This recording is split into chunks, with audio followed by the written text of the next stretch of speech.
$7 million a year. Life don't have to mean nothing at all. If everybody... Good afternoon, everybody. Nice cut off of the music there. That's abrupt. Okay. Anyway, thanks everybody for watching. This is the Atheist Experience again. I'm your host, Ashley Perrien, and our co-host this week, Russell Glasser. Hello. Thank you very much for coming down. We are live this week. It's March 20th, Sunday, and we're being sponsored by the Atheist Community of Austin, a non-profit educational organization promoting positive atheism and the separation of church and state. We have weekly meetings every Sunday at Crescent City Beignets on 6th Street, a couple blocks west of Lamar. Those start at 11:30 and go until about 1, 2 o'clock, thereabouts. It's open to any atheist-friendly people. You don't have to be a member or anything specific like that to join and come down and hang out and debate and stuff. Again, it is for atheist-friendly only. We're not looking to debate in the mornings. But that's every Sunday at Crescent City Beignets at 11:30. Save the third Sunday of the month when we have our lecture series at the Austin History Center at 9th and Guadalupe. This being the third Sunday of the month, we had a lecture series today. And it was actually a panel discussion with Russell being one of the people talking about debating. Basically methods, arguments used, how to debate, that type of thing. And I believe that we're going to talk about a little bit of that today. But it was an excellent, very informative. It had Russell Glasser, Jeff D., Dennis Lubay, and Linda Raymond. I'm relieved that you thought so. Fine, but you can disagree if you like. But anyway, it was an excellent. It was a good turnout. Excellent topic. Very informative. But that was this month. Next month, I'm not too sure exactly what we have lined up for next month. I don't think there's anything specific. But if you go to our website, atheist-community.org, there will be a calendar link there, and you can get information there if we have it. Okay, other things we do. We have several meetings every week. Atheist or Godless Gamers every Monday night. Atheist Happy Hour every Thursday night. Antonio's Tex-Mex. If you go to our website, again, we have a link to a calendar that has all the details and the information and the fun stuff there. Also, regular thing that we do after the show. We all go out to dinner typically, and we'll be doing that again tonight. The cast and crew typically go out. We're going to Chili's tonight, the same place as always, which is on the southeast corner of I-35 and 183. The show ends at 6 o'clock. We'll be there around 6:45.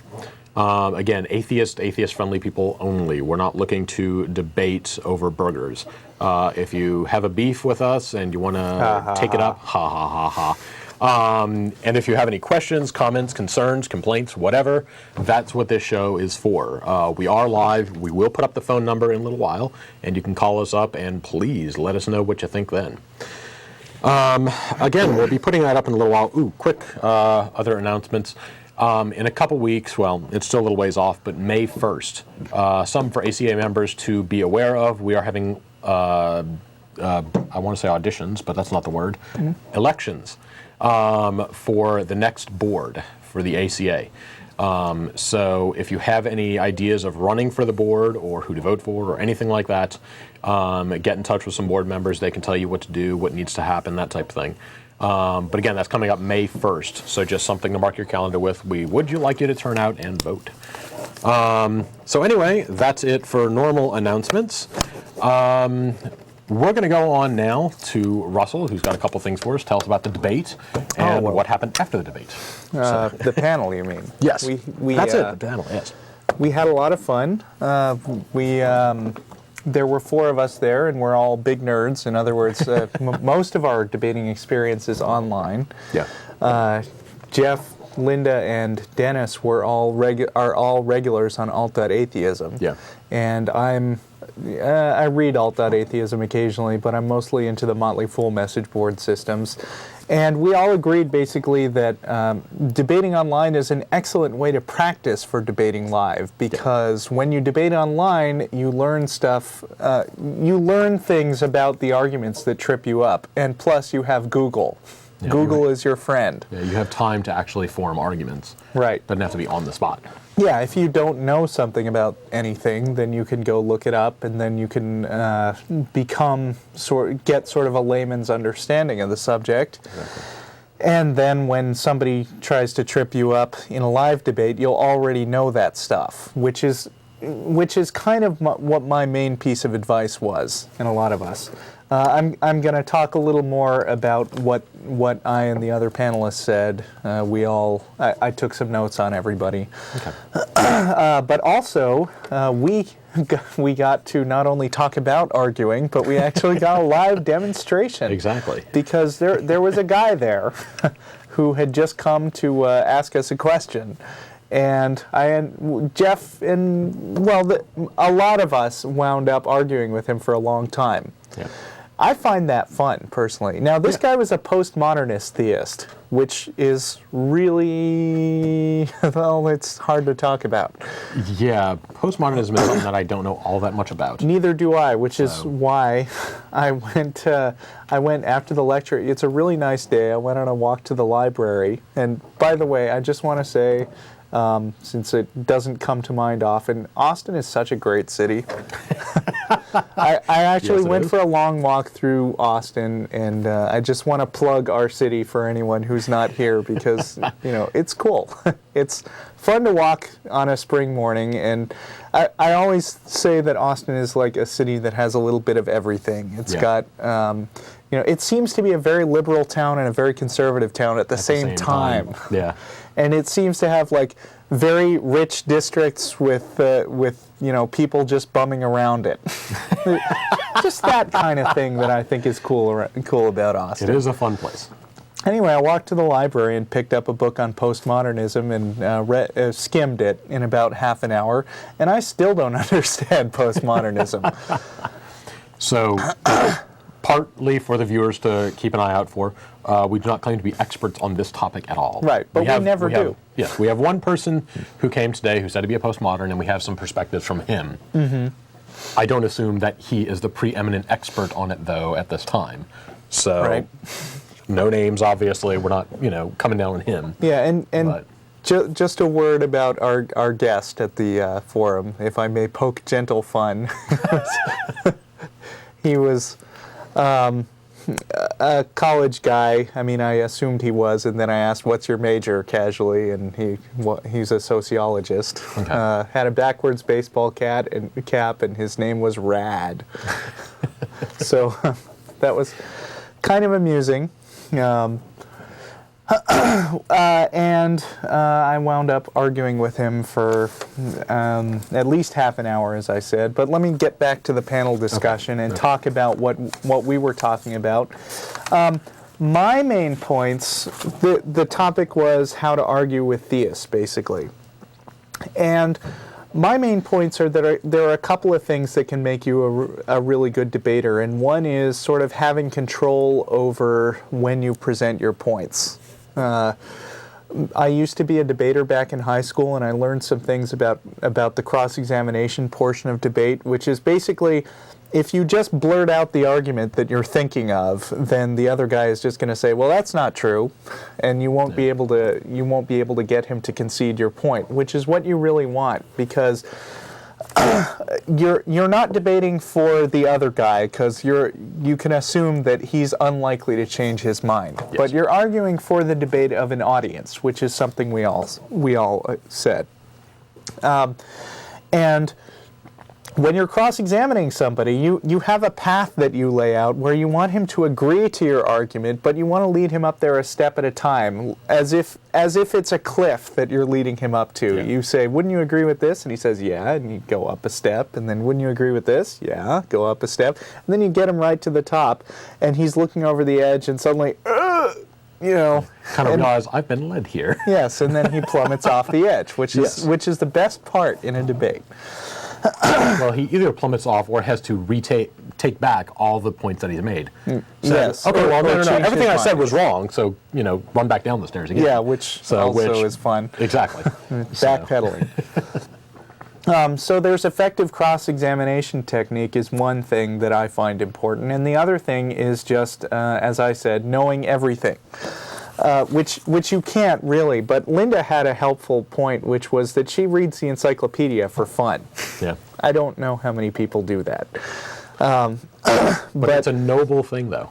Yeah, but what I find when I'm arguing in a debate with somebody is that I'll often want to research something that they bring up, like postmodernism, for instance, and then the next time I deal with a postmodernist, I might have a little better idea of where they're coming from. Exactly. We all said something about the fact that when you're arguing with theists, they can be slippery. Yeah. One thing to keep in mind is that no two theists ever believe the same thing, which is kind of funny if you think about it, because they're all supposed to be getting it from the same holy book. Yeah. But the Bible is kind of the big book of multiple choice. You can believe something, and then you can look in the Bible for stuff that supports what you believe. Yeah. So most of them will have the same core beliefs. There's Exactly. a God, there's a Jesus. right. Outside of But that, you it's all can't open even be for sure debate. of that, because this But- guy I argued with today was Well, again, Christianity. Right. If someone claims to be a Christian, they're typically going to say there is a God, He created the universe, Yeah.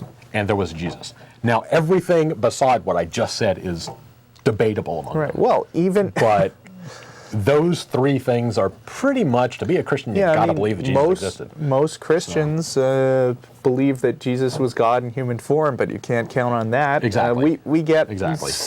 we get parts of the show where people call us and say, well, you're going to hell because you don't believe in Jesus. And then the next caller comes along and we're like, don't you think it's silly to say that everybody who doesn't believe in Jesus will go to hell? And they say, where do you hear that crap? I know, exactly. No, I don't believe that. From the last caller.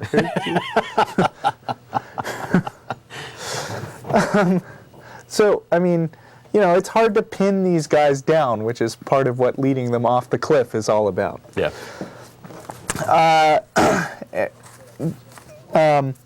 Jeff had a lot of great specific advice, which I'm looking at my notes here. One of the things he said was, take no prisoners, because we didn't coin the term culture war, they did. Yeah. But, I mean, if somebody declares war on you, you're in a war, whether you want to Whether you want to be or not. Yeah. Another thing is, don't rely on pat answers. Try to listen to what each individual says, because again, no two people ever have the same beliefs, and so you can't be responding to what you think they should say. Yeah. Don't let them change the subject. You need to make them concede. That's a big one. It Because a lot is. of times they are, as soon as the argument is not going in their direction, Right. they'll say, okay, well, that's not the real issue here. The real issue is blah, blah, blah. Exactly. And so instead you say, no. This is an important point. Yes. Do you agree with this or do you not? Right. And they can change the subject. It's just that first they have to say, yeah, you were right. Exactly. Because otherwise, as he said, they come back to it and say, no, I never agreed with that in the first place. Right. I was never wrong. You never proved me wrong. And then you'll have the same argument. Exactly. Then all you got to over go again. through the same discussion again. And this last point that Jeff made I thought was very interesting and maybe a little ironic in view of the circumstances, which was he said, don't let them make you angry. Righteous indignation is good, and I agree with that. When you've got righteous indignation, you can kind of get in a groove of bouncing from point to point and getting a flow together. But if they let you if they make you get angry, you'll be arguing about being angry, sort of. Yeah. You'll be sloppy with it. Right. So, anyway, we had some really good questions after the session, and then this guy Rad asked the question. So, help me out here. It was basically the idea that atheism is just a religion. Yeah, aren't you atheists just doing the same thing as theists by getting together and doing stuff together and having serious arguments about them? Doesn't that make you guys just the same thing? Yeah. And then Jeff immediately recognized that here was a guy who was going to try to do just what he was talking about, which is annoy you. And that's one thing that you encounter in debates a lot, is that people start out intentionally annoying you and then making, let's say, meta comments on the debate. Yeah. Comments not about the subject at hand, but about how the debate is going. Like, for instance, You're very angry right now. Yeah, he brought that one up a lot, saying, there's just, he feels a lot of hatred, a lot of anger in the room. Which I feel is often projection. Because if somebody makes you feel angry, then you will perceive that person as being angry. Yeah. It's very easy to cross that line because when we're on the show, for instance, I enjoy the debate. I do too. I enjoy the argument. So I may get emphatic with it. I'm doing this. Is this anger or is this, no, I'm trying to make my point. I'm having fun with it. And so a lot of times I'll enjoy it. If you don't know what you're looking at, though, it can come across as, ooh, he's mad. Yeah. Like, no, I'm not usually mad on the show. Very extremely rarely. But I have fun. Yes. Well, so as we talked to this guy, and he was the only non-atheist in the room, so, we kind of descended on him. The kind of people who enjoy doing that sort of thing all wanted to get their turns arguing with him, which can feel kind of mean. Yes. If you are watching, we didn't mean to gang up you. That's right. You're a good guy, Rad. Exactly. But Rad was also a postmodernist, which I mentioned earlier.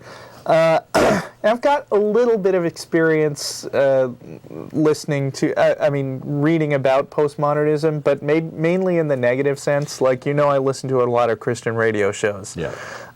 And they often rail against postmodernism. Okay. And there's something here that we can actually agree on. Hallelujah. I think postmodernism is ridiculous. Okay. But I also recognize that what I was hearing may not be accurate, because sometimes theists don't always tell the truth about what the other guys think. Yeah. Occasionally. We get bitten by that every now and then. Yeah. What I've heard on Christian shows is there is no right and wrong, there is no reality, there is no world, everything's just real to you and real to me, and it's all opinion. Right. And to be fair, talking to Rad, a lot of this seemed like it was accurate. Okay. But I hear these guys, and they attribute this quality of postmodernism to basically all enemies of Christianity. I'm like, I don't think that. Yeah. Don't make me sound like that. Manda, this guy basically believed that everybody has their own reality, and that reality is just as real to them as the things that you believe. Yeah. And I have to say, there's something in that. It's not all nonsensical. I said that I skimmed a postmodernism book in the library in about half an hour. And while I still can't really define postmodernism, I think defining it isn't the point. Yeah. But the book did give a lot of helpful examples of postmodernism. One of them being Coen Brothers movies, like Fargo. And I think the Coen brothers, they're some of my favorite directors. Okay. I would hazard a guess that something like The Matrix is postmodernism. Okay. Postmodernists, from what I understand, the hallmarks of postmodernism, it's a reaction to what they call modernism, which is, sort of a scientific way of understanding the world. Okay. And of course, I agree with the scientific way of looking at the world. So naturally, I wouldn't go with postmodernism. Yeah. But hallmarks of postmodernism are things like irony. Sarcasm, sort of like those Sprite commercials I've brought up before, where they pretend they're making a commercial about how cool you'd be when you drink Sprite, and then it turns out they're really making a commercial making fun of commercials that pretend you'll be cool if they drink their stuff. Yeah. So it's like a meta-commentary. So that's another thing, is self-reference. Another example they gave was a book that I once read in college. I was surprised to see that, because I just kind of picked it up on a whim one time, and then it turns out that's a really well-known work of postmodernism. It's about, it tells a little sub-story about how you go to the library and you pick out a book by your favorite author, which is the author of this book, and then you start reading this great book, and then they give you chapter 1 of the book, and then they stop at chapter 1, and then they pick up the story of you. again. Okay. And it's like, you look for the rest of the book. Where is it? You know, it's ripped out of the book. And then you go back to the library and you try to get a replacement, and it turns out to be a completely different book. And so he gives you chapter 1 again and another chapter 1. Except what you realize eventually is he's really making a story about the reader, who's not really you. Okay. So it's a sort of self-observation kind of thing. It seemed that what I got, one of the comments he made was along the lines of everyone has their own idea of reality. Yes. Theists have their idea that a God exists. We have the idea that God does not exist. Right. Since we can't prove it either way, Right. both options are valid. Yeah. And I flatly disagree with that. Well, it doesn't follow, because Exactly. it could be that, I mean, without even knowing who's right, it could actually be that one person is right and one person is wrong. Exactly. There is an objective reality outside of our opinions. Right. There may actually be a God up there who's almost identical to some variant of the Christian God. Exactly. And says, you know, you morons are going to go to hell in the end. Yeah. Now, on some things, I can understand that stance. Right. The death penalty, for instance, there are arguments for and against. There is no objective reality that says this is right well, or this is morality wrong. issues are always very sticky. Yes, so I could understand it on that ground. But in terms of reality, is there a God? That is objective. There is or there is not a God. Yeah. Now, Manda So- started out arguing with this guy. In fact, as soon as this guy posed his question, all of a sudden the entire audience was turning in their seats, hoping to be the ones that could argue with him. Me included. Yeah, thanks. Oh, and Don was our moderator, and he Yeah. immediately ended the discussion, which I was disappointed by, because I actually wanted this to keep going, because that's what I'm here for. It's an example. Yes. But anyway, we all crowded into a corner in the end. And Manda started arguing with him about a familiar example that we have, which is, I have this box, and it's about the size of an apple. And I say, there's an apple in this box. Do you believe that there's an apple in the box, or don't you? No. And he says, well, no, because I don't know that it's reality. But then he said, the box is empty, which made me think he didn't really understand the example very well. Because the point is, you don't know what's in the box. Yeah. But what's in the box is in the box. It could be empty, but it's independent of whether you know what it is or not. Yeah. In other words, there's something out there. Yeah. There is a reality inside the box. Right. Either it's air, or it's nothing, or it's an apple, or it's a pear. Yeah. There's something. Which maybe postmodernists believe, but I'm not sure, because I was getting a lot of mixed signals. Yeah. And like theists, he seemed to fall back on the sort of, you know, I am not bound by your conventional logic. Vulcan. No, Vulcans are logical. This guy was like, I am above logic. Yeah, it was... He kept falling back on, well, that's your opinion. Yeah, right. That's true for you. And it's like, I can understand that in terms of the death penalty and morality. In terms of what's in the box, there's no matter of opinion about that. Mm-hmm. Either there is something or there is not something. Right. There is an apple or there is not an apple. There's only one answer is correct. Yeah. So, again, the argument seems to fail at that point. There is an objective reality. As far as we know about that, things do or do not exist. Yeah. So, there's evidence. Yeah, pretty much.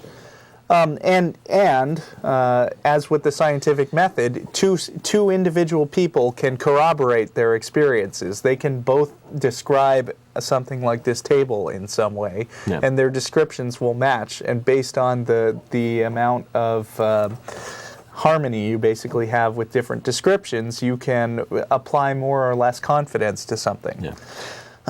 Now, the only place I could see where this would be relevant in the sense of objective reality is, again, going back to what you said about the Matrix. Right. There is a possibility that we're living in the Matrix. Yeah. And this table isn't actually here. It's just computer program or, mass hallucination, whatever. That's a possibility. Yeah. But we have several lines of evidence to back up the reality of this table and That's the reality true, of our world. although it could be a really consistent Exactly, it is possible. But given the evidence that we have to work with, the only logical thing to do is to go along with this and assume that this is actually real and it does hold. Until you get more evidence to the Until you get more contrary. evidence to the contrary, that is the only logical thing you do. Yes. So postmodernism, while it may be a fun thought experiment and a fun idea of, toying with the world type thing, it loses a practical application. Well, and like I said, there are things about postmodernism that I find cool. Okay. I mean, one of my favorite movies that I own is Memento, Yes. where you've got a guy who basically has short-term memory loss, and he really can't trust anything about what he believes because he doesn't remember things, and he writes little notes to himself, except it turns out that some of the notes he was actually lying to himself. And so a lot about postmodernism is exploring the boundaries of the difference between what we know and the world out there. And I think that's neat, personally. Yeah. I draw the line at thinking that believing something basically makes it true for you, whatever that means. Yeah.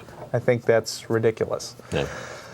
Well, this guy was a sociology major, and he claimed in the end that he was just going around talking to different people, like he talked to a fundamentalist Christian, to find out what makes them tick. I'm all for that. Just Definitely. don't have to be a jerk about it and say stuff like, and when you attribute things that you think people believe to them, when you say you're angry right now because you're an atheist, Yeah, straw man. then actually I think that violates postmodernism because you are declaring what their mental state is. Yeah. Isn't that like not consistent with what they think? Yeah. Anyway, at some point, he was trying to pin us down on what atheists believe, and we told him what Repeatedly. we tell everybody who calls and cares to ask, which is there is no core set of atheist beliefs because atheism isn't a belief system. It's just a lack of belief about one particular thing, which is God. Yeah. Atheists believe all kinds of things. Then he was like, well, then it doesn't sound very positive if it's just a negative of something. That's not the point of atheism, as just in the point of science, is not to make the world a happy, frilly place. Right. Science comes up with some conclusions Yes. that kind of suck.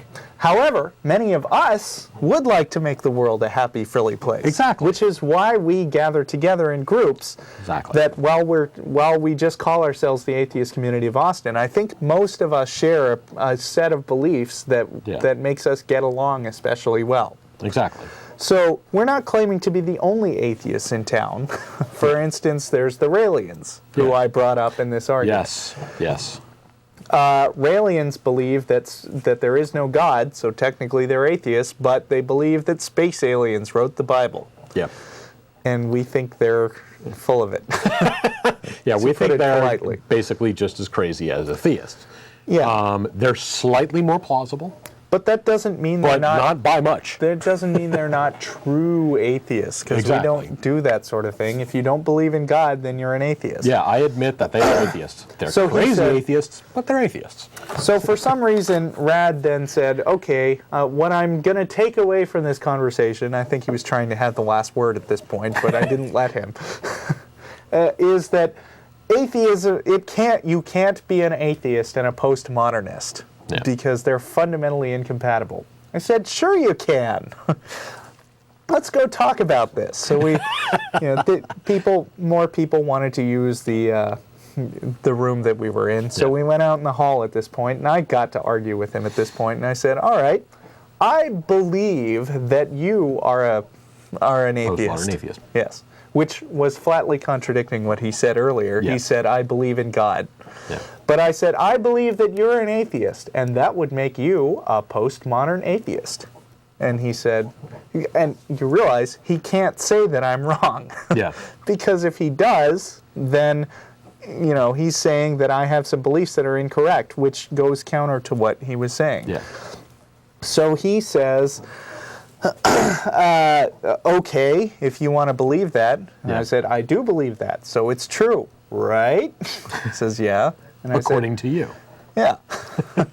So he said, so then I said, all right, so you were wrong when you said there are no postmodern atheists because you are one. Yeah, but then he starts falling back on the whole subjectivity. Yes. In your reality, Right. postmodern atheism exists. In his reality, they don't. Right. So he's not wrong. You're not wrong. You're just living in different universes. Yeah, whatever. Well, I wanted to explore the limits of the it's just a belief system of belief. Yeah. So I asked him, you've got these emails going around that I've talked about on the show before. You know, the ones that say, you know, I'll give you $20 million if you send me a small amount of money and you can fly to Nigeria is the most Nigeria, common. yes. Nigerian You can fly to scams. Nigeria and we can do business arrangements there. And people get ripped off and or killed following these. Seriously, look it up. I said, suppose your roommate gets one of these emails and he says, cool, I'm going to be a millionaire. So he says he's going to send some money. What do you do? He says, well, I don't know, whatever. And I said, well, excuse me.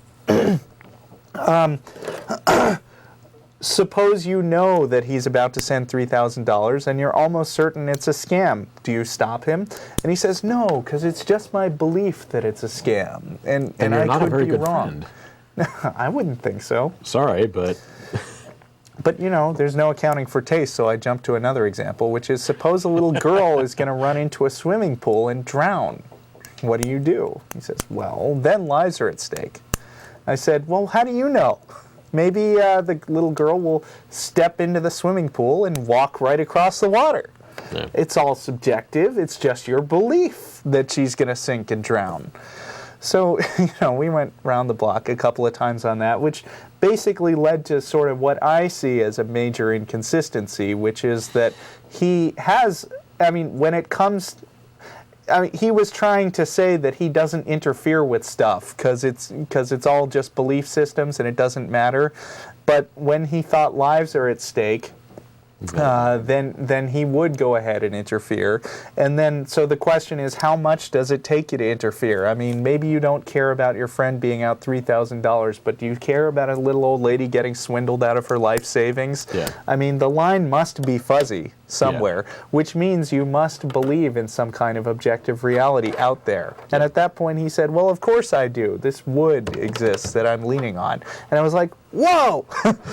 okay, that's contradictory to everything I've heard before, so okay. Yeah, no, but apparently he said, I never said I don't believe in objective reality. Okay. You know, there's something out there. And I said, okay, then don't you agree that if there's an objective reality, then it's a good idea to move your beliefs towards something that matches the objective reality as closely as possible? He said, well, that's one way of looking at it, and here we go again.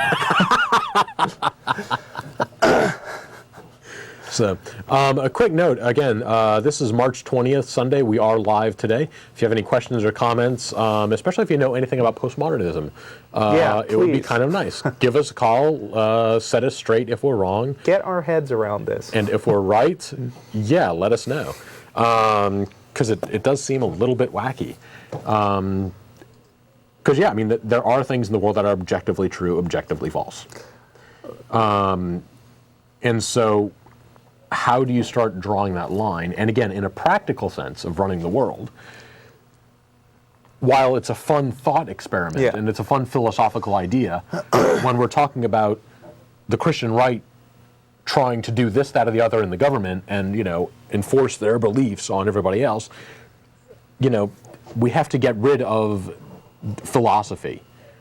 You know, I'm sorry, it's very fun to argue that, but when we're dealing with some people that are actually doing things, we have to start taking a step back and say, okay. No, I think philosophy can help create a framework for how you want to act. Okay. I mean, having sort of a moral philosophy tells you what kind of world would be good to work toward. Okay. If you don't have some kind of philosophy, then you just are doing things at Yes. random. Okay, then And I think I oversimplified then.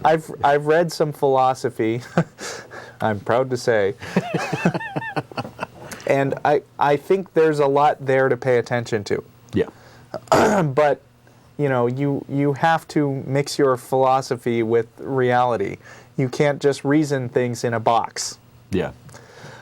He wanted to know at the beginning what was the difference between atheists who believe something and theists who believe something. And finally, I got it down to where I said, okay, here's the difference. And folks out there who are wondering what's the deal with atheists, take note. Atheists believe that there is a world out there. There's something that's objectively true whether you believe it or not. And the thing to do is look at the evidence and try to match up your belief system as closely as possible with what's going on out there so you can have a realistic view of the world. Theists, and this is probably an overgeneralization, but have faith, Yeah. which means that they start with a belief and then they mold their perception of the world to conform with the thing they already want to believe to begin with. Yeah. And that's the difference. Yeah. Yeah. Again, it's your worldview. How do you get information? I don't think that going about it backwards is the best way.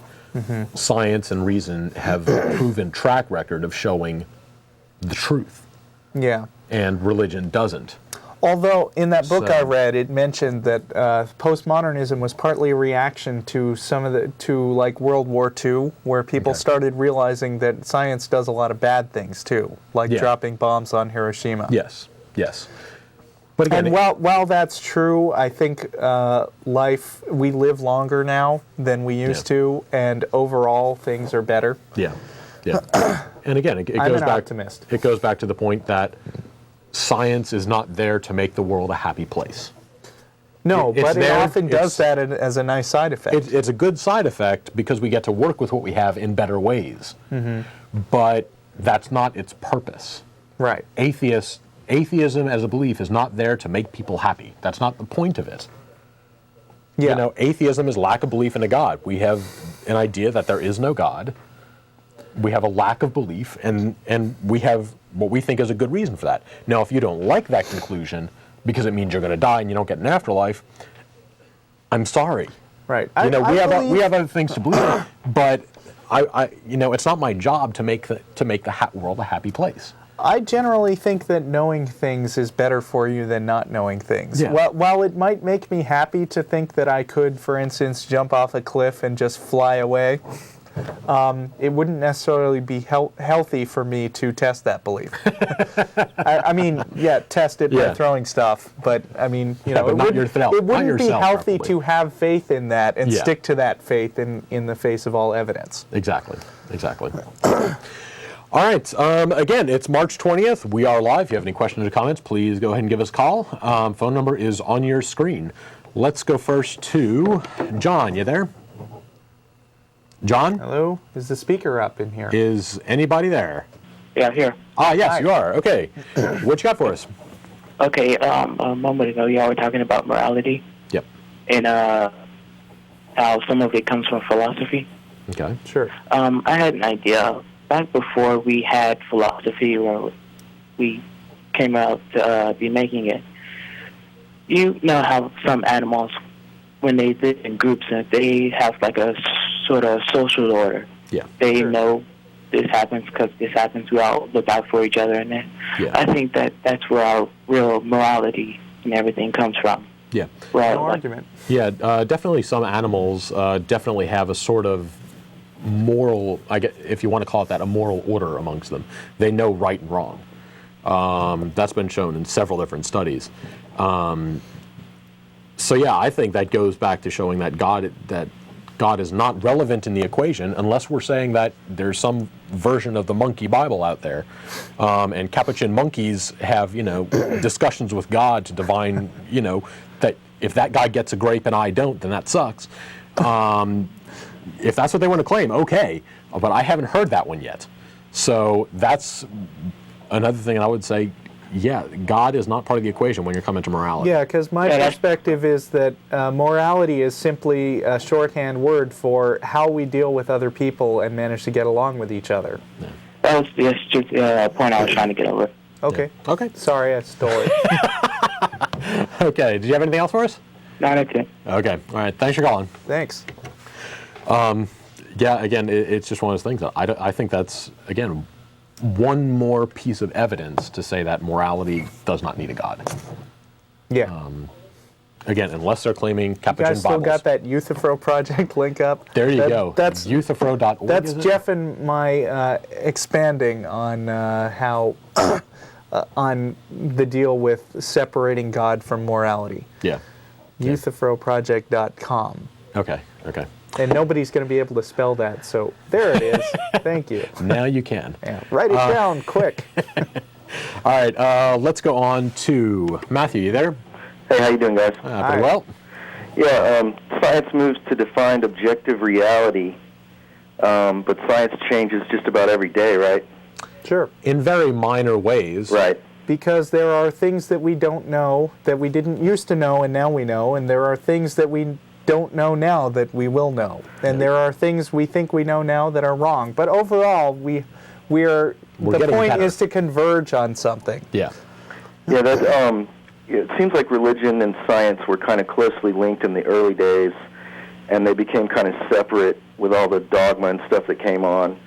And even a lot of scientists within the last 100 years have been mystics and spiritual. Have you seen the movie What the Bleep Do You Know? Oh, I've heard of it. Never heard of it. Yeah, It's like What the F Do You Know? Only bleep is actually in the title. Okay. yeah, I just watched it, and it's pretty much about how your senses work and how your brain works and how there's electricity in there.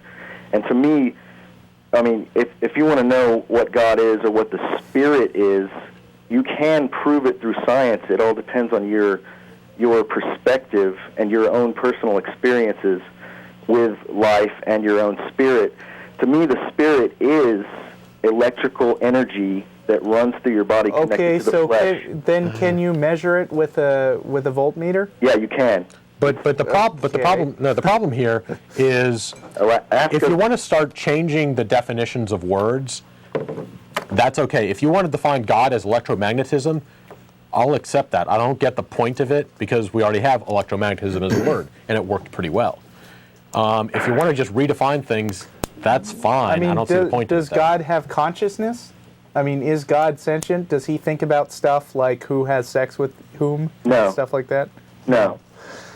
See, you come across me, and you've come across someone with 32 years of experience and life experience and just life. I only have 30. See, Well, in combined, though, we have 60. Though, That's so- right. well, we that's have what more I'm than saying. you. Is that I'm looking at God right now. You guys are part of God because We're glowing even. yeah, exactly. What you don't know is what I don't know, and that's not the same thing. It's really hard for me to explain it to you guys. When you're talking about definitions of words and stuff, that's exactly it. How do you define God? I mean, what do you Okay. see, like a guy with a white beard and a chair? That's a fair question. Typically, in this country, God is defined as one energy or being or something like that created the universe, created everything in it, is sentient. It does have thoughts about itself. It is, its own entity. And basically, it's all-knowing, all-loving, and all-powerful. That is the typical definition in this country. But Matthew Now- doesn't believe that. Again, if somebody wants to say, no, that's not my definition, my definition is pins, then okay. I don't see the point in it, but okay. If you want to redefine God, that's fine, but do we have other words that work just as well in that place? And if you're going to define some supernatural properties to pens, then I may have issue with that. I'll take, I'll understand and I'll accept that your God exists. Electromagnetism exists. Now, is it conscious? No. Did it create the universe? Probably not, but we're still working on that. Yeah. There are several other questions that can go along with that I may disagree with you on. But as far as the existence of God equaling electromagnetism, sure, I'll go with that. I'm saying that the spirit is, you know how your brain works. Yeah. There's neurons, and there's electrical pulses that are going. It runs at about 3 watts. This is all scientifically documented in universities. Yeah, it's chemical electromagnetism. Yeah. That's the spirit. Wait, The so physical- when I plug in my TV, is that also spirit? It's on a universal level, yes. Oh, so my TV has some kind of spirit or sentience or something. But you're not saying a spirit is sentient. Sentience doesn't necessarily go hand in hand with spirit, does it? Well, define sentient to me. Self-aware. Able to think about stuff. See, that's don't want to it. get too technical. What do you do? What's happening when you're thinking? It's electricity in your brain. Okay, so are you saying that spirit means nothing more or less than electricity? See, you're asking very, very, very general questions. Well, I And thought that- it was a and pretty you- specific question. Is spirit the same thing as electricity, according to you? No. It's just, okay, you're talking about science, right? If there's a spirit, there is a quantifiable reality there. There is a subjective How truth. can you tell the difference between spirit and just some electricity? I mean, can you give me a test? How would you say that a says, this person stuff has over here? Yeah, a person has a spirit, but a radio doesn't. How would you decide that which does and doesn't? The person is obviously self-aware. Obviously. Well, Yes. what does that have to do with electricity? The electricity is what makes them self-aware. That So it also makes the radio self-aware.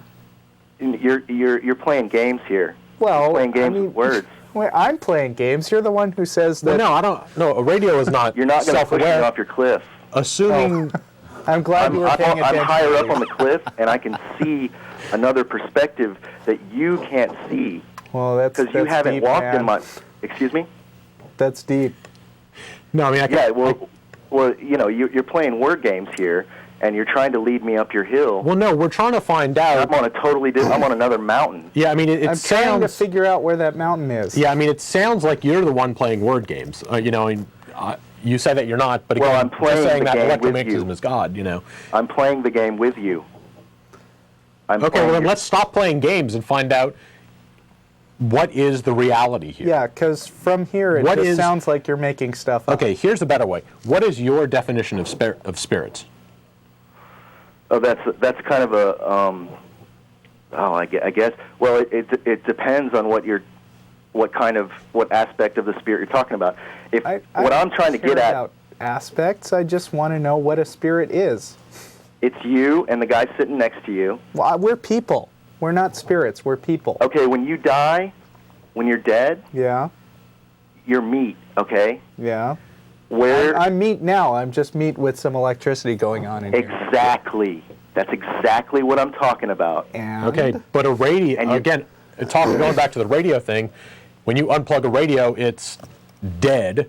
No, when you smash the radio and you dismantle it, or you take the radio and say a bolt of lightning hits your house and the radio explodes, then it's dead.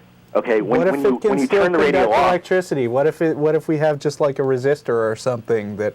Well, that's I'm what not I'm good saying. with electrical engineering stuff. when some system in your body malfunctions, Capacitor. That's what I meant. that's what I'm talking about. You can take one part of the radio out of it and it won't work. So a capacitor has spirit. Yeah, if you take one part of our Sort of. brain out, we may not work. Exactly. But you can still function. You might plug it in, and it might just send out some garbled signal that, like it can't process, it can't do what it's supposed to do.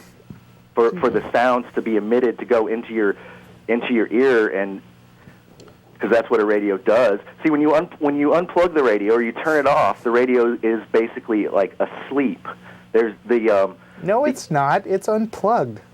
But we are essentially the same analogy. thing. If we had the technology to just zap somebody's brain in the right way, soon after death, we could just start them up again, theoretically. Yes.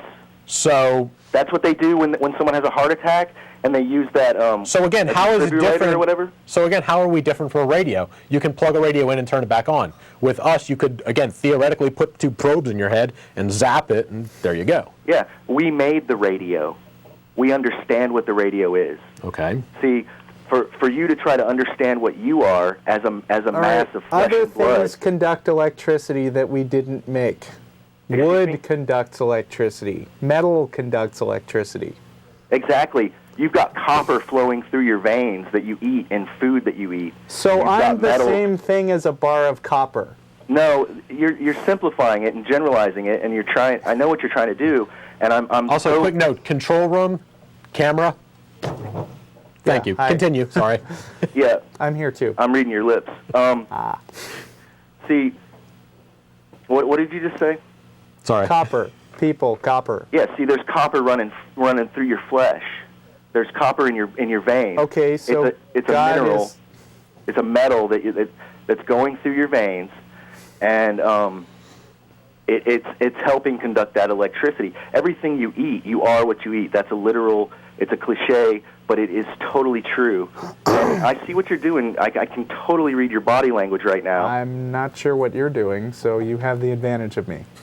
Exactly. What the deal is I was, up until last week, I was a very angry man with the world going on around me and stuff, and my health is failing and stuff like that, and just entropy in general, right? So the power of what is meditation, what is prayer, what is thinking, you can materialize any kind of thing that you want, just about. I mean, you can't. I know what you're going to say. You're going to say, "Well, can you like just think Make about me $1 something? million. You can think about something and it'll just appear right in front of you." No, that's not exactly how it works. But there's a lot of stuff. I mean, I can agree with you guys in the fact that a lot of these Christians that say they're Christians or whatever, they're running around and they've got some really messed up ideas, and they're actually they use. Can I ask you a quick question? Would you consider yourself a postmodernist? No, but I mean I've heard all these ideas that you're talking about with Okay. you're talking about the apple in the box. Is it really there? Well, that's not exactly it. But Yeah, it's not okay. really postmodern. That was an argument. Well, it's like Talk to about me it. it's more like what color is the apple? What does it taste like? You What? can ask each question you ask leads to other questions, and that's what it's all about. That's what you guys are still searching for truth, and no religion is higher than truth. And that's the motto of theosophy. Okay. And if you guys understood Freemasonry and understood how science and Freemasonry work together, Wow. Freemasonry. Okay. We're going to drop it at that one. Sorry, but Freemasonry is, whew, that's a can of worms that ain't Hey. going to be closed again. hey man, with Freemasonry, you guys should be talking about that because Yeah, isn't this the point where you're supposed to Yeah. insult Ashley's being bald and say something mean about homosexuals? Sorry, we get calls every I'm now and then. bisexual, man. I'm totally bisexual. So Okay. don't even like try that. Completely irrelevant We to the have show. other calls to get. Completely really, man, irrelevant with to the show. Freemasonry, what you need to understand Yeah. is that the first tenet of Freemasonry is that you believe in God. So you should be going after these guys because Okay. they Okay. are theists. We'll look into that. Yeah, we're going to go ahead and get on to other callers, but thanks a lot for calling. Sure. Again, most people in this country are Christian. We tend to focus on that in the show. Yeah. If Freemasons believe in God, we think they're wrong too. And if we get a whole bunch of Freemasons all of a sudden calling in, please don't. But if we do, then again, we'll go after them just as much. It's just that most people are Christians, and so that's what we get the calls on. That's where we're going to devote our time in argumentation. Anyway, more callers on the line. We have, hopefully I got this name right. Thil, are you there? Yes, I am here. Okay, what you got for us? I was just, I wanted to compliment your show on delving into the finer points of debating. That was very interesting. I really love that kind of, I guess, segment because I've had a lot of experience. I would imagine, anyways, that the atheist community of Austin is a little bit left-leaning, if I had to guess. And I don't necessarily debate religious issues. I debate foreign policy issues, things like that. Okay. And it's a really cool topic. Yeah. I want to compliment you on that. Now, thanks. I had to talk my way onto the show, but this Terri Schiavo thing, what in the world is going on with that? And are you guys as outraged as I am about it? I suspect not. Yeah, it's going to be somewhat off topic. So. Well, Terri Schiavo, this is mainly the people in Congress that are trying to get this ridiculous emergency stopgap order. Okay. To keep I her thought you were alive. outraged the other way. Primarily the religious right. I think it's on topic. Yeah. Yeah. Okay. I mean, it is the religious right going for some of this. The one argument I have heard that borders on being valid is the Constitution protects the right to life. And so they have a constitutional right that you can't have your life taken away with without due process. And would this be considered due process? I think what Again, needs to be... All right. I didn't want to create a Supreme Court here. So I know, and like I say, off topic for that topic. I think one thing we really can draw from this that I think everybody can agree on is that if you don't want to be kept alive artificially, you should tell people and write it down. Yeah. And I think this whole mess could have been avoided if they'd known that. Yeah, living wills, family and friends, just, if you have wishes, make it known. All right. So. Good plan, dudes. Move Okay. on. See you later. Okay, thanks, Sean. Nice talking to you. All right, let's go on to Bryan. You there? Yeah, I'm here. Okay, what you got for us? Well, I guess I was kind of wondering. I actually tried to go to one of your meetings and this and that before and got kind of thrown off by a few things, but I guess I was wondering just how atheist you guys are. And I guess the guy had told me when I talked to him on the phone that it's kind of a personal decision. Yeah. But I'm trained in physics myself, and I've noticed from reading all these guys, oh, by the way, that couple callers before, you see Feynman's warning against philosophy. I agree with that. He leads down some crazy roads. But a lot of these guys, Wigner, von Neumann, Dirac, they weren't religious in any sense of the word, and I guess they kind of have the same feeling as I do, that nobody in particular, not the Christians who you tend to obviously focus on in this country, but neither any other group really has an objective reality. Is that how you feel it about it, or, I mean, are you more agnostic like that, or are you dead set on there is an objective reality that does not include God, and we have evidence for that? We have, as far as I'm concerned, pretty much no evidence, no valid evidence that there is a God. So I don't believe in that. Now, if new evidence comes out tomorrow that there is, or at least could be, then I'll be swayed by that if it's valid evidence. I just haven't seen any. So it's basically I don't know. Yeah. Well, how do you differentiate yourself from agnostics? Well, agnostic goes hand in hand. I am an agnostic atheist. I admit that I don't know and I can't prove one way or the other that there is or is not a God, but I choose not to believe because I haven't seen evidence.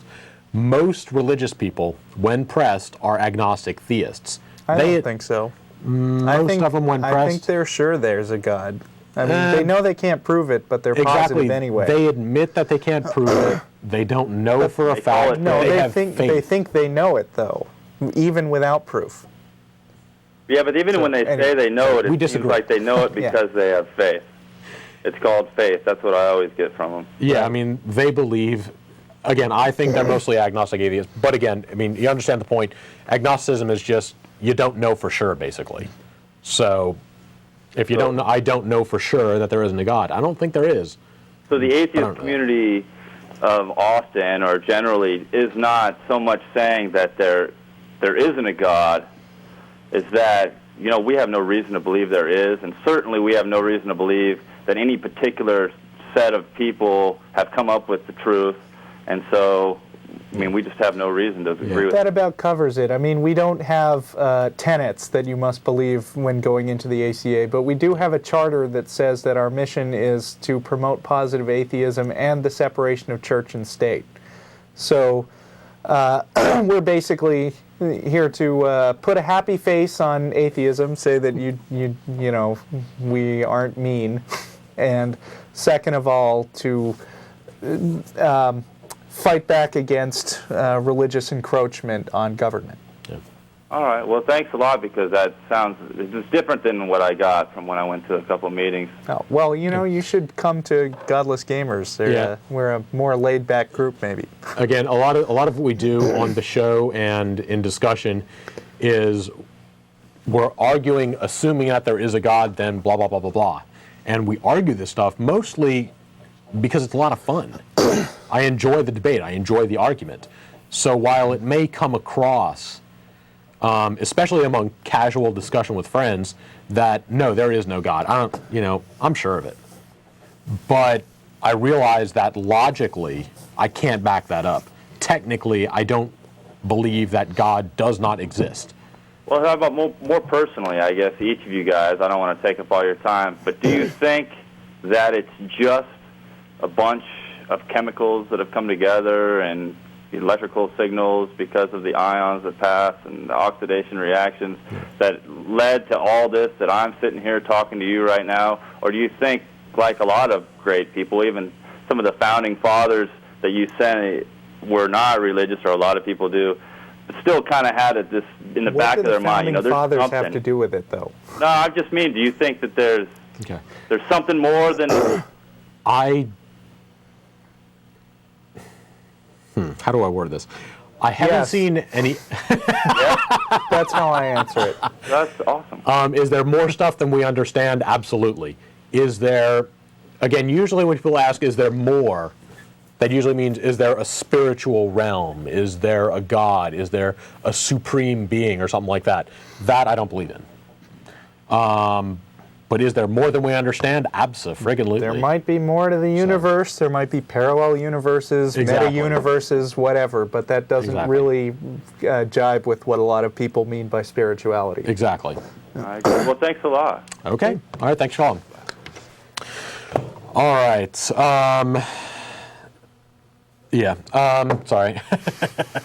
All right, let's go on to a couple more callers. We have a half an hour left. Also, a quick note. Again, any atheist-friendly people, we are going to Chili's after the show on I-35 and 183 at that intersection there. If you want to come down and join us and have some burgers and talk about the show, please do. We'd love to see you down there. So let's go on to, let me see, yes. Bill, you there? How you doing? Yeah, pretty well. What you got for us? Well, there's a lot of religious people. Sorry about that. There's a lot of religious people on Austin Access. The majority of them are really against abortion. Yeah. And I'm just curious as to what your view is on abortion. Can you go first? Do you think that people should be allowed to get an abortion? Can you just tell us what you think first? I'm just curious. I think people should have the choice. Okay. Just wondering where you're coming from. Yeah. Again, just to preface this, atheism has no stance on abortion. Really? I personally most people do have a stance one way or another, whether it's strong or not depends, but atheism, lack of belief in a God, full stop. That doesn't say anything about whether or not abortion should be allowed. Now, having said that, personally, my personal belief, again, I do believe that women should have the choice. It is something where that should be allowed under most circumstances. I think a lot of the arguments for both the pro and con side are lacking. It's more than just, well, a woman should have a right to choose.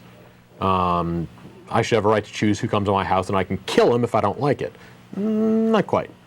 So I don't think the arguments are always all that strong But Yeah. when it comes down to it, I agree with Joyce. Let me put it this way. A large part of the objection to abortion is religious in nature. It's a belief that fetuses have souls, and they happen as soon as there is such a thing as a fetus, Conception. which, I mean, you know, even if you've got a bunch of cells in a petri dish, then that thing has a soul. I think it's way more complicated than that, but but I think it's kind of icky to think about aborting something that's just about to be born tomorrow. Yeah. So I think most people can probably agree that. I don't want to say most people, but I think a lot of reasonable people would agree that aborting at 1 day after conception is not that bad. Yeah, see, that's how I stand. Aborting at 1 day before birth is not that good. So somewhere in the middle is that gray area. Because like a child inside of a woman, like, they're just a bunch of cells and whatnot for like the first 2 or 3 weeks. They don't even know what's going on. So months. I think months. I think that in the beginning it should be all right, but towards the end, you probably should have made your decision by that time. Yeah. Well, so y'all definitely don't believe in anything like a higher power. It doesn't necessarily have to be God. You know, it could be I believe Billy in Arnold Bob up in the Schwarzenegger. sky. You know what I'm saying? Do bigger, stronger, more intelligent people exist than I do? You betcha. Yeah? So do you think that we go to, like, somewhere else when we die, or do you think that we're done? We go to the ground and dissipate? Basically, yes. When I die, my brain stops working, and I, as far as my personality and who I am, is gone. So you don't want to, you don't want something different later on when you die? Sure, you don't I thought this was a discussion about reality. I love the idea of heaven. If I can get heaven, you know, the Mormons, I think, have the best off. They get their own universe. That's rocks. Islam, after that, 72 versions, that's also pretty cool. Christian God and heaven, again, also not that bad. Even reincarnation in Nirvana sounds Reincarnation in Nirvana, that sounds pretty cool. They all sound great. I'd like them. Doesn't mean I think they're real, though. So. Well, I'll tell you what. If I die before y'all, I'm going to find some way to prove to y'all that there's something that exists. You know Okay, so if we don't hear from you, we can assume that there's no afterlife. Exactly. Okay, Thanks. all right, cool. Take it easy. Thanks a lot for calling. All right, let's go on to another caller. Let's go to Doug. You there? Yeah, I'm here. That was a hoot. All right. Hey, guys. What you got for us? I talked to you guys probably 6 weeks ago or so. I always am at a disadvantage because I watch the show and I always call in too late because I want to get the feel of how the program is going before I call in. Okay. But here's the thing. I use you guys as like a sounding board for ideas. Okay. In the interest of full disclosure, I'll say that I was an atheist at the age of 13 and am not convinced to this day. But I am increasingly persuaded that there is a God. Okay. Okay. And before we get into any goofiness, any really stupid ideas, I'd like to say that I think we can agree up on a few things. First of all, that the universe is rational. That all of reality makes sense. Well, the universe itself. Have you ever read Quantum Mechanics? Okay, there's the exception, yes. There are things there that are counterintuitive, but you cannot say that even quantum mechanics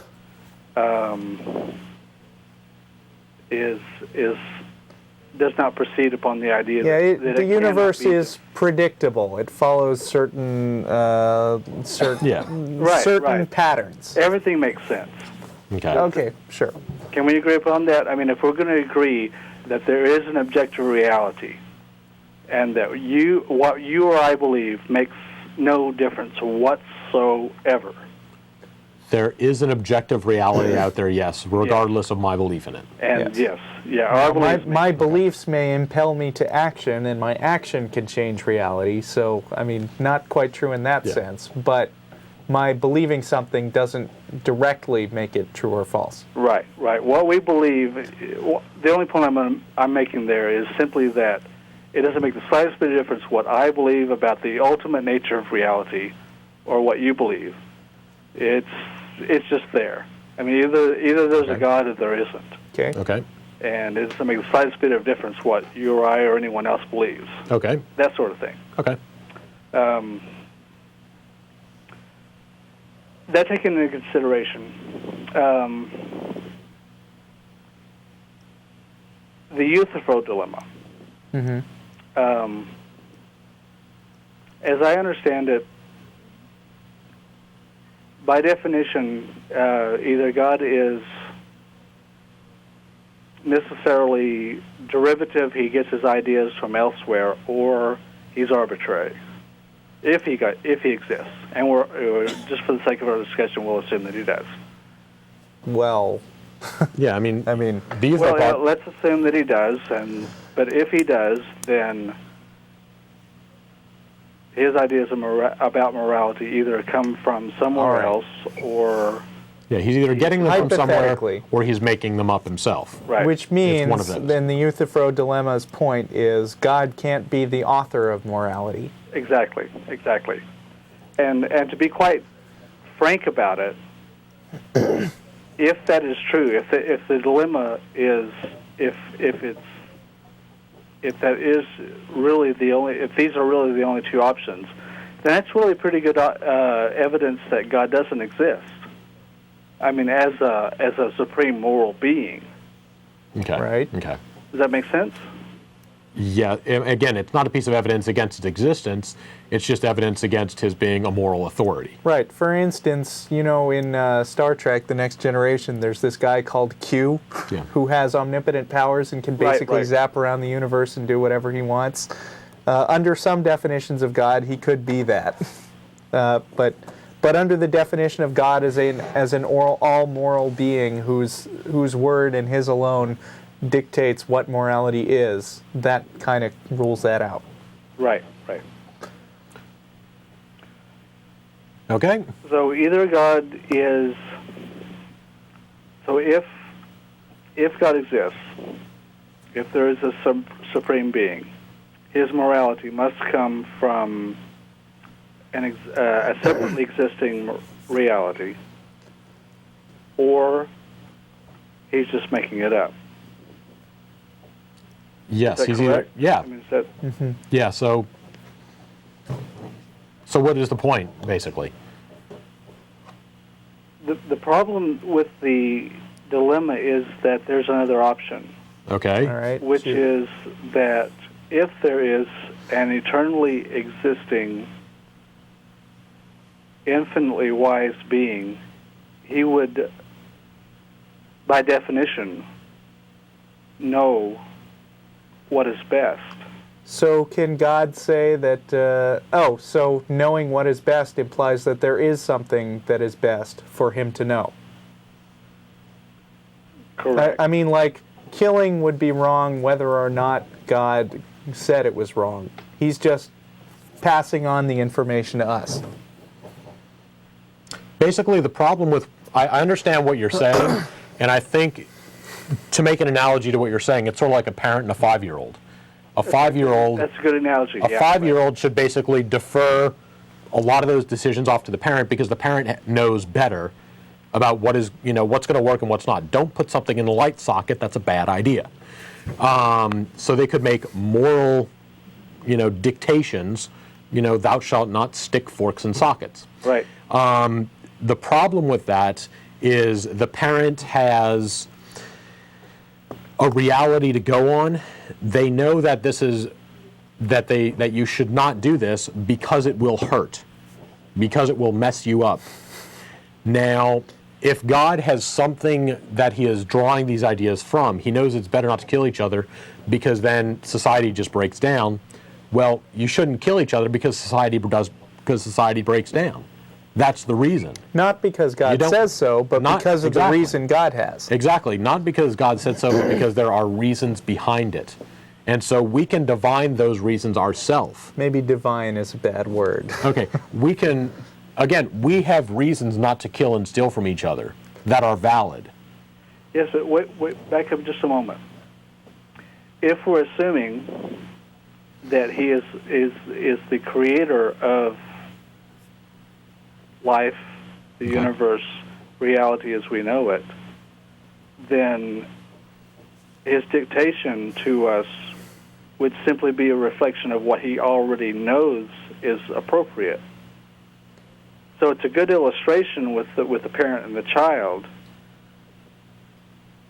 It's imperfect, but it does illustrate the point that he could be both the author of... But parents are sometimes wrong, right? I mean, like, parents sometimes tell their kids that if you swallow gum, then it'll stay in your stomach for 7 years, and some other activities will make you grow hair in some places. The illustration that your co-host made, the prohibition would be accurate. Yes, God could, assuming that there was a God, and he says, don't kill. In general, that's a good rule. But God also said, don't eat pork. Is that still true? But no, I mean, that's kind of a good point. He made some good stuff, made some not so good stuff. Do we look to say, what are the reasons? Who said that God said that? Well, the Bible. The Old Testament. Yeah, don't eat pork, don't eat shellfish, that type of thing. Who said anything about the Bible? Well, okay, well, regardless of the God, does God talk directly to you? Beside the point. I'm sorry? Does God talk directly to you? No. Well, then where do you get... I mean, where does one go to find out what God thinks?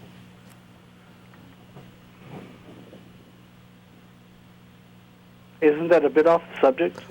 Well, I mean... Not if you're going to say that God is able to dictate morality. No, I'm just talking about... as I said, I don't believe there's a God or that there isn't. All I am saying is that if there's a God, if we accept certain ideas to proceed upon, to construct a logical argument. Okay, well, you said this is a third option to the Euthyphro dilemma, but it's not actually. It's one of the two options that was given. One of the options was God gets his morality from somewhere else, and the other one was God makes it up as he goes along. You're going with the first one. You're saying there's already a morality out there. God just tells it what it is. God knows what's better and worse. Really falls squarely in the Euthyphro dilemma. Yeah. No, not at all. No? No. So look, you said God knows better than us. Therefore, his dictations are basically correct. Is that not, in a nutshell, what you said? I'm sorry? Considering that morality, by definition, has to do with the relationships between sentient beings, that's what morality is. Okay. It seems eminently logical to look for the source of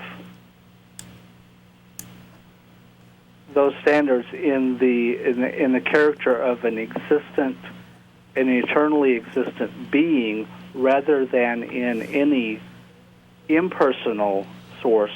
It seems more reasonable just to look for what the actual moral precepts come from, rather than just trying to figure out if you can contact a guy who happens to know them really well. Yeah. You got 10 minutes. Yeah, yeah. Again, we're going to let you go at this point. We've got a couple callers lined up. We've got 10 minutes left on time. But for you and anyone else, tv@atheist-community.org. If you write to there, we will respond via email, and if it's something good, we'll read it on the air next week or the week after or whatever. But anyway, thanks a lot for calling. We're going to go on from here. All right? Yes, don't be too challenged. Okay. Thanks for calling. Okay. All right, let's go on to a couple more callers. Again, 10 minutes left in the show. Danny, you there? Hey, how you doing? Okay, what you got for us? Hold on, let me turn on my TV. Yep. That last caller needs to become like a speech place, not the atheist experience, man. Good Jesus. But anyway, how y'all doing today? To our callers on this show. Yeah. Anyway, what you got? Well, some of them. I was just going to say, this is your Shiner recruitment guy calling to say that we're having a Shiner meeting here pretty soon. And the guy to the left, we're selling earrings, Mr. Clean. Where is you're it? going to look like, buddy. Where is it? Where is it? To the Jack in the Box in Oak Hill. All right. 71. You know, I'm hoping to be a future member. So you know, I'm a big there. supporter of the atheist experience, and I was just hoping that y'all could be in equal supportance of the Shiners, because we're going to be big one day, and hopefully we'll have our own show. There. I think Ray Blevins might, you know, maybe someone can contact him. Maybe we can get dad's a potential member. Maybe we can get like the Shiner experience going on. Maybe instead of the atheist. When there's a market, when you find the market for that show, let us know. It could be a big hit. There's actually a caller, Bill. I actually know that y'all had a few calls back, Bill. I actually know that guy, and he is a fellow Shiner as well. I don't know if he doesn't like to admit it or not, but okay.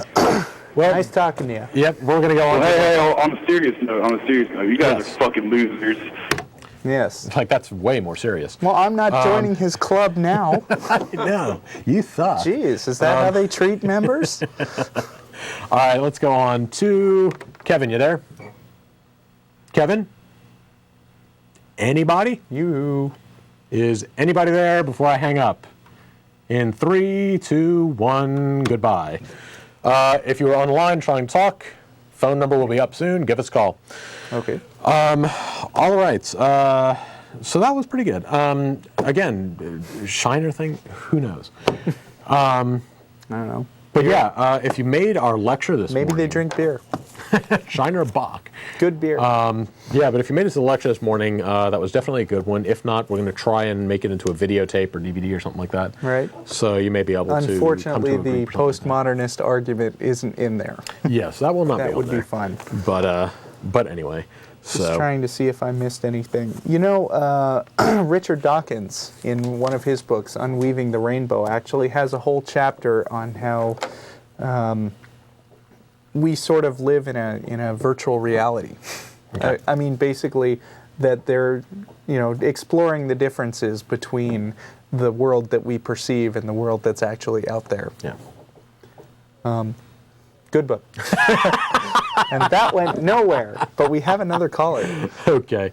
All right, we are waiting on a name for that one. Yeah, there have been a couple good books out there. I've heard a lot of good things about Richard Dawkins in general. This actually goes back to a discussion that we were having before the show about religions typically having something that is infallible in them. Mm-hmm. As in, people can look to God, and God will be right. Right. If God says, this is right, this is wrong, unquestionable, that's it. Yeah. Atheism does not have that. We don't have anyone that we look to or a thing that we look to and say that is infallible. And that's disconcerting to a lot of people. I mean, exactly. I remember having some rather heated arguments with a guy who became a member and was certain that you should be able to prove that there's no God. And got in a big argument with a lot of people over that because most of us, contrary to popular belief, don't think that. Yeah, yeah. Again, it all goes back to the definition that you choose of that God. Yes. Oh, we're being reminded by the studio. Yes, again. We go to Chili's after the show, so any atheist-friendly people, if you want to come down and meet us, we will be at Chili's on the southeast corner of I-35 and 183 in about 45 minutes from now. So if you're in need of a burger and some company, you can come down and check us out. Okay, let's go on really quickly to Kevin. You there? Hey, you fucking douchebags. Goodbye. Okay, we kind of thought that was an actual point to be made, but apparently not. It's too bad. I mean, it's lucky for us that the FCC doesn't take an interest in doesn't cable watch access. this show. All right. Okay, quick announcement, too. In 2 weeks from today, which I think is April 3rd, The first half hour of the show is being preempted. Apparently there's this twice a year type thing where the Mormons get to preempt us. They have their big conference out in Utah or something like that.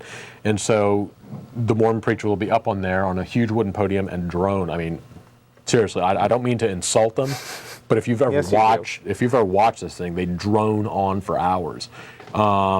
Thankfully, their hours end at 5 o'clock. So we'll be on 5 to 6 in 2 weeks on April 3rd. And we'll try, and I'm going to try and dig up some stuff on Mormonism. And so we'll have a little discussion of that and see what is the whole thing with Mormonism, because they have some pretty far out beliefs. But that is something to look forward to. Again, that's April 3rd. I believe Karen is supposed to be co-host that week. Right. So next week it is going to be Dawn talking about the resurrection myth. Mm-hmm. So that's next week. Oh yeah, it's Easter. Next week? This week is what is it? I want to say Ash Wednesday, but no. Good Friday. Palm Sunday. They have so many holidays named after days. I can't keep track of them all. So this is Palm Sunday.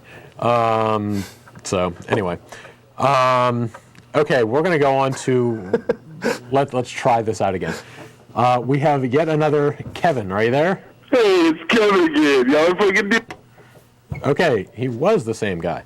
Okay, guys. Anyway, dude, it's called a life. Find one. Look it up. So, anyway, let's see. We've got a couple minutes left. I got a couple articles that haven't been done yet. Churchgoers and religious volunteers will receive a special discount on their home and car insurance under a new product line called Guide One Insurance. Apparently, it's now a religious insurance company that if you're a church-believing person just like we are, then we will discount you on your home insurance. Isn't all church basically a form of insurance?